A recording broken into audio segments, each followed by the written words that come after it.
Hello everyone.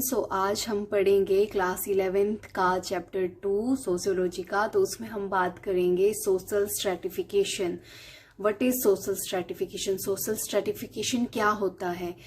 तो social stratification means कि जो स्ट्रक्चरल इनइक्वालिटीज हैं डिफरेंट ग्रुप ऑफ सोसाइटी, तो उसको बोलते हैं सोशल स्ट्रैटिफिकेशन। एक तरह से डिवीजन, अलग अलग ग्रुप्स में या अलग अलग फॉर्म में डिवाइड किया गया है हमारे सोसाइटी को, तो उसको बोलते हैं सोशल स्ट्रैटिफिकेशन। अब इसके 4 बेसिक टाइप्स हैं, तो हम 4 बेसिक सिस्टम हैं, तो अब हम उनकी बात करेंगे। तो इसका फर्स्ट जो सिस्टम है उसका नाम है slavery. What is slavery? Slavery it is an extreme form of inequality in which some individuals are owned by other.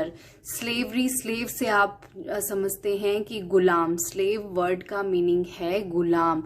तो आप जब हिस्ट्री पढ़ोगे तो आप उसमें एक स्लेव डायनेस्टी भी पढ़ोगे, गुलाम वंश भी पढ़ोगे।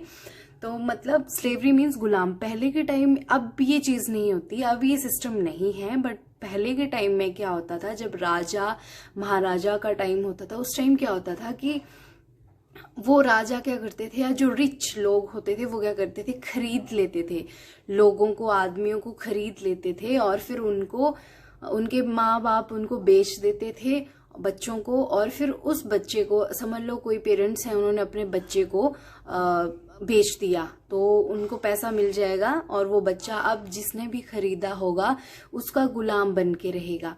जैसा वो बोलेगा वैसा उसको करना पड़ेगा। मतलब अब जिसने भी उस बच्चे को खरीदा होगा अब उसको उसकी गुलामी करनी पड़ेगी। तो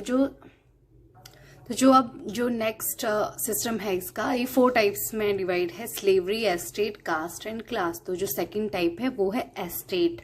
जो एस्टेट का मीनिंग है, it is related to property. जैसे inequality on the basis of property. जैसे कई लोग होते हैं उनके पास बहुत ज्यादा जमीन होती है, बहुत प्रॉपर्टी है, उनके पास बहुत घर हैं, एक में वो खुद रह रहे हैं, कई उन्होंने रेंट पे चढ़ाए हैं, है ना, और उनके पास बहुत सारे खेत हैं, बहुत सारी जमीन है। तो inequality on the basis of property. Estate जो सिस्टम है स्ट्रैटिफिकेशन का, इसमें सारा जमीन से रिलेटेड कि आपके पास कितनी जमीन है, उसके ऊपर डिफरेंट ग्रुप्स सोसाइटी के डिवाइड किए गए हैं। ठीक है। अब third one is caste. Caste का तो आप सबको पता ही होगा, caste is determined by birth. ठीक है, it is not a matter of choice. आप देखो, आप अपनी मर्जी से आप ये बोले भी मेरी ये कास्ट है, ये मेरी ये कास्ट है, बोलने को तो आप बोल सकते हो, बट आपकी कास्ट जो है ये डिटरमाइन हो जाती है जब आपका जन्म होता है। जिस घर में आप पैदा होंगे, जो आपके पिताजी का सरनेम होगा, वही सरनेम आप आगे कैरी करोगे, वही आपकी कास्ट होगी। तो अब ये किसी इंडिविजुअल की अपनी चॉइस नहीं है कि बस भाई मेरी ये कास्ट है, वो खुद से खुद भी बोल दे। ये बाय बर्थ आपको मिल जाती है नेचुरली। जो आपके पिता का सरनेम होता है, आप भी आगे उसी को ही कैरी करते हो। Now the last one is class. What is class? Class refer to group that is based on sharing of similar economic resources such as wealth, income and property. Class में हम, जैसे ये मैंने यहाँ पे थोड़ा सा आपको बताया है, जैसे हम बोलते हैं कई लोग बहुत रिच होते हैं, उनके पास बहुत पैसा है, तो उनको हम बोलते हैं कि बहुत रिच हैं। कई मिडिल क्लास फैमिली से बिलोंग करते हैं। मिडिल क्लास में हम उन लोगों को काउंट करते हैं जो मतलब अपना गुजारा नॉर्मली कर रहे हैं, कमा रहे हैं, खा रहे हैं। ठीक है।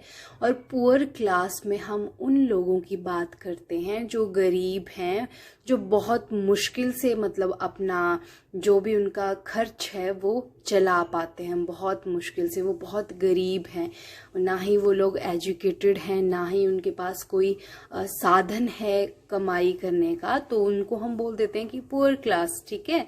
तो जो हमने डिवीजन किया है, rich, middle class, poor class, तो ये है 4th सिस्टम ऑफ स्ट्रैटिफिकेशन। तो हमने आज पढ़ा सोशल स्ट्रैटिफिकेशन क्या होती है और उसके 4 बेसिक टाइप्स।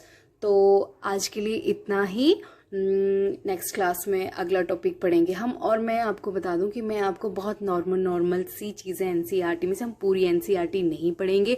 जो चीज़ें हमारे लिए नई हैं, जो चीज़ हमारे लिए जानना थोड़ा सा ज़रूरी है, हम एनसीईआरटी से उतना ही पढ़ेंगे। तो मैं आपको उतना ही करवा रही हूँ, ज़्यादा नहीं करवा रही हूँ। और थोड़ी 4-5 मिनट की क्लास, ताकि हर कोई इजली देख सके और समझ आए। अब मिलेंगे हम नेक्स्ट क्लास में, तब तक के लिए थैंक यू। जय हिंद।